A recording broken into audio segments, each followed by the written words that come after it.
नमस्ते बच्चों।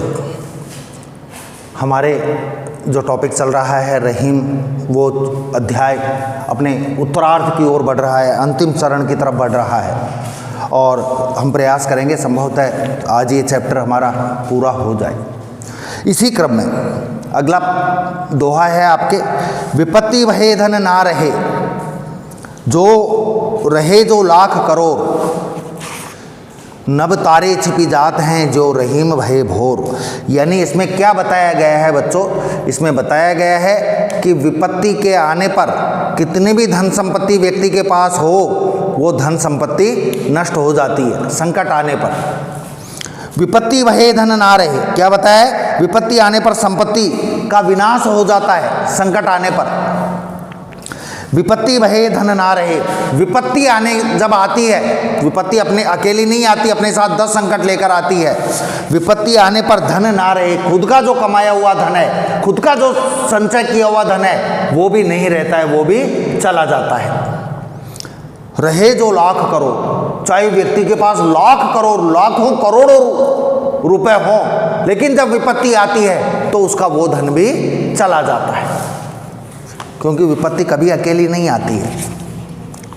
नभ तारे छिपी जाते हैं, जैसे संकट आता है तारों पर, नभ तारे छिपी जाते हैं, आसमान के तारे छुप जाते हैं। नभ तारे, आसमान में जो तारे हैं वो रात भर चमकते हैं, लेकिन कब छुपते हैं? सुबह के समय छुप जाते हैं। कैसे? नभ तारे छिपी जाते हैं जो रहीम भये भोर, जैसे आसमान के तारे छुप जाते हैं, रहीम जी कहते हैं भोर होने पर, भोर यानी सुबह, सुबह होते ही जो रात भर आसमान में तारे दैदीप्यमान रहते हैं, चमकते रहते हैं, वो तारे छुप जाते हैं। कहने का मतलब है जैसे ही सूर्योदय होता है उन तारों के ऊपर भी संकट आ जाता है और वो तारे छुप जाते हैं। कहने का भाव हुआ, व्यक्ति के जीवन में जब संकट आता है तो उसके द्वारा काफ़ी कमाया हुआ धन भी बेकार जाता है, उसके द्वारा काम नहीं लिया जाता। अगला है, मांगे घटत रहीम पद, कितो बरो करो बड़ी काम, तीन पैग वसुधा करो तऊ बावने नाम। इसमें क्या बताया जा रहा है? याचक न बनने की सलाह दी जा रही है।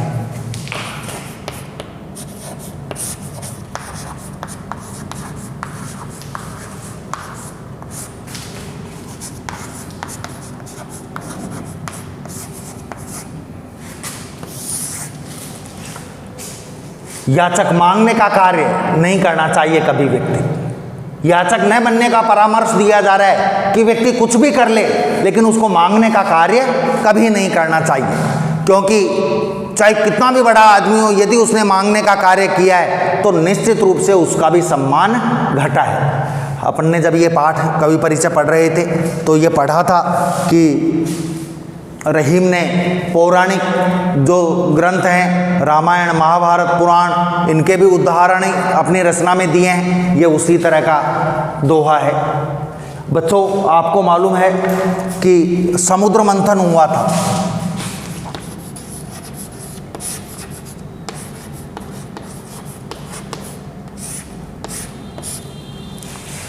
समुद्र मंथन वहां से लिया गया है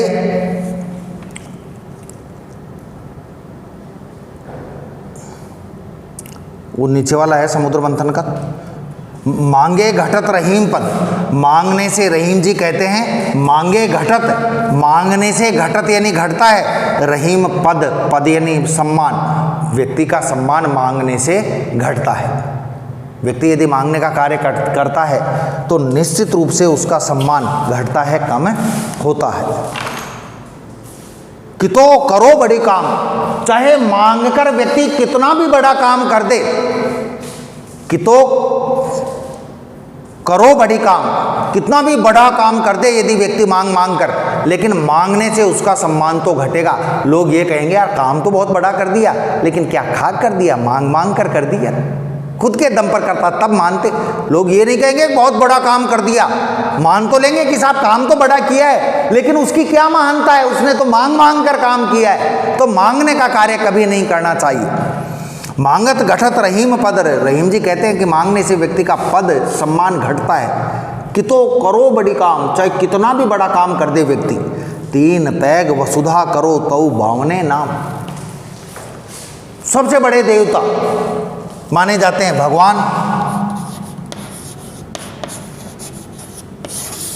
विष्णु, ब्रह्मा विष्णु महेश आदि देवों में से हैं ये विष्णु। तो साहब होली मनाते हो आप? होली तो एक राजा था हिरण्यकश्यप, उसका बेटा प्रहलाद, प्रहलाद का बेटा विरोचन और विरोचन का बेटा राजा बलि।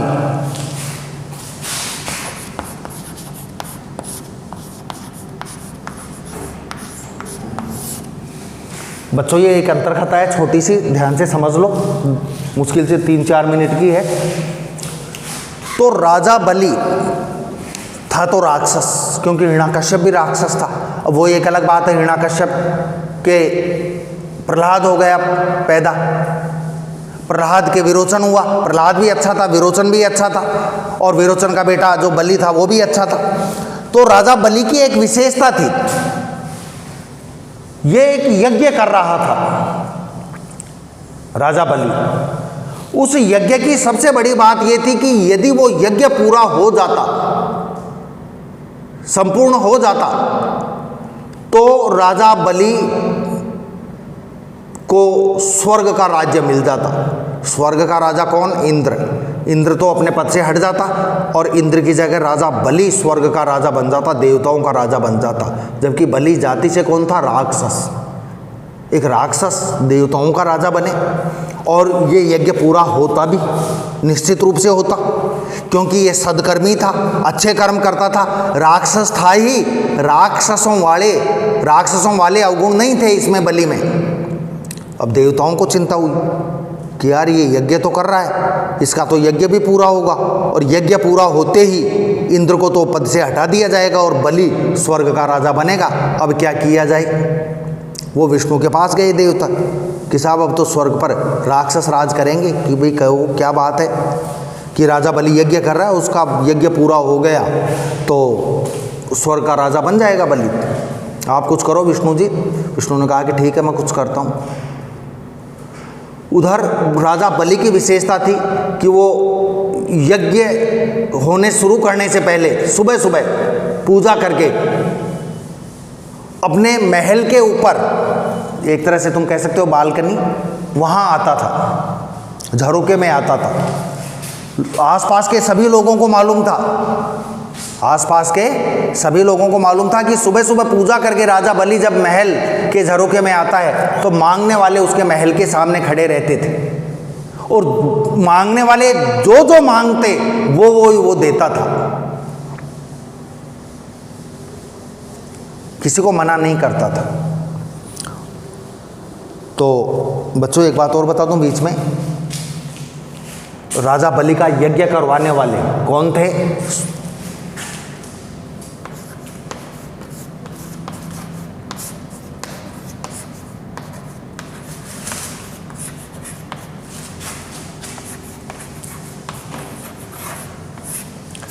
दैत्य गुरु शुक्राचार्य। शुक्राचार्य उतने ही दिग्गज थे, दैत्य गुरु राक्षसों के गुरु, जितने दिग्गज देवताओं के गुरु थे। बृहस्पति बहुत दिग्गज थे। अब चूंकि ये तो गलत काम करते थे, राक्षसों के गुरु थे, इसलिए इनको इतना सम्मान नहीं मिला। थे विद्वान बहुत थे, बिल्कुल फैक्ट है, बहुत विद्वान थे शुक्राचार्य। तो और लोगों की तरह एक रोज़ जब राजा बलि पूजा करके खड़ा हुआ अपने झरोके में, तो उन्होंने सबको जो मांग रहा था वो दे रहे थे, जो मांगता उसको वो ही दे देते। तो एक बावन्ना यानी बोना आदमी, छोटा सा, उनके महल के दरवाजे के सामने खड़ा। जब उसका नंबर आया तो राजा बलि ने कहा कि बोलो भाई तुम मांगो, क्या चाहिए तुमको? तब उस बोने आदमी ने कहा कि साहब मैं मांग तो लूँगा, पहले आप मुझे वचन दो कि मैं जो मांगूंगा आप मुझे वो दोगे। राजा बलि ने कहा कि भाई वचन जैसी कोई बात ही नहीं, जो मांगता है उसको वो ही देता हूं मैं। कि नहीं साहब, मुझे तो वचन दो पहले आप कि जो मैं मांगूंगा वो दोगे आप। राजा बलि अपनी पत्नी के साथ खड़े थे, पहले वालों को दे चुके थे, उसका नंबर था, उसके बाद वालों को भी देते कि साहब आप वचन दोगे तो ही मैं मांगूंगा, अन्यथा मैं खाली हाथ लौट जाऊंगा, आपकी बदनामी होगी, लोग ये कहेंगे कि एक बावन्ना, एक बोना, एक वामन राजा बलि के दरवाजे से खाली हाथ लौट गए कि आप वचन दोगे तो ही मांगूंगा। राजा बलि ने कह दिया कि मैं तेरे को वचन देता हूं, जो तू मांगेगा वो दूंगा। इतने में दैत्य गुरु शुक्राचार्य पहचान गया कि ये वामन्ना नहीं है, ये बोना नहीं है, ये कौन है, ये विष्णु है। राजा बलि को कहा शुक्राचार्य ने कि इसको मना कर दो कि नहीं दूंगा तेरे को कुछ भी, कि गुरुदेव मैं तो इसको वचन दे चुका, मरने को मर जाऊंगा, वचन से पीछे नहीं हटूंगा, कि ये यज्ञ अधूरा रह जाएगा। शुक्राचार्य ने कहा तुम स्वर्ग के राजा नहीं बन पाओगे। तब राजा बलि ने कहा कि मुझे स्वर्ग का राजा नहीं बनना, मुझे चिंता स्वर्ग के राजा बनने की नहीं है, मुझे तो चिंता एक ही है कि मेरा वचन भंग नहीं होना चाहिए, जो मैंने वचन दे दिया वो पूरा होना चाहिए। क्या करते, उससे कहा बोने से कि भाई मांग, क्या मांगता है, अब तो तेरे को वचन भी दे दिया और तेरे को पहचान भी गए तू कौन है, विष्णु है। तब वामन ने कहा कि प्रभु राजन मेरे को ज़्यादा कुछ नहीं चाहिए, केवल 3 कदम भूमि चाहिए मेरे को, 3 कदम जमीन रहने के लिए चाहिए। कि 3 कदम जमीन केवल? हमने तो सोचा कोई बहुत बड़ा मांगोगे। कि हाँ प्रभु राजन 3 कदम भूमि चाहिए, कि जहां खड़ा है वहीं से नाप ले तू 3 कदम, क्योंकि एक बोने की 3 कदम जमीन कितनी होगी, 1 2 और 3।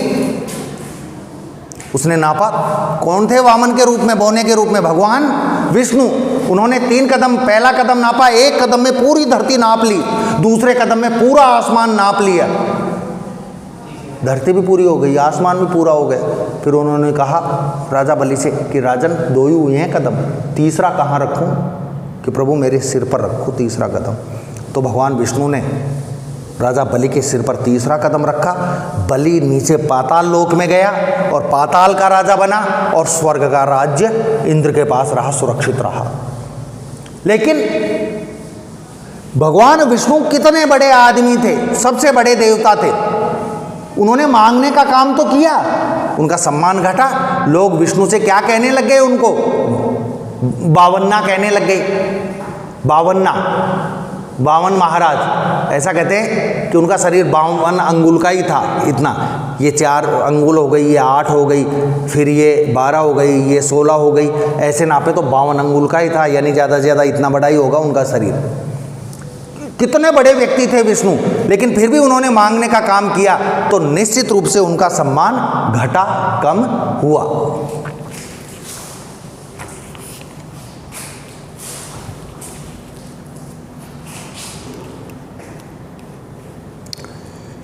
मांगे घटत रहीम पद। रहीम जी कहते हैं कि मांगने से व्यक्ति का पद यानी सम्मान घटता है। कि तो करो बड़ी काम, चाहे कितना भी व्यक्ति बड़ा काम कर दे। विष्णु ने तो बड़ा काम ही किया, देवताओं को भयमुक्त किया कि राक्षस उनका राजा न बने।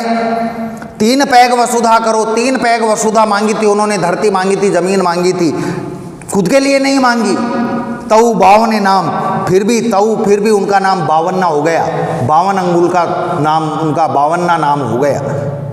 यानी पौराणिक कथा को लोक व्यवहार के आधार पर कसा गया है रहीम जी के द्वारा। ठीक है बच्चों, आज इतना ही होगा। मैं सोच रहा था कि ये पाठ पूरा हो जाएगा, नहीं होगा, क्योंकि जो अगला पढ़ेंगे हम, मान सहित विष खाए के शंभु भये जगदीश, बिना मान अमृत पिए राहु कटायुसी, इसमें भी अंतर कथा आएगी, इसमें भी एक कहानी आपको समझानी पड़ेगी। इसलिए ये अध्याय आपका कल ही हो पाएगा। ठीक है, धन्यवाद।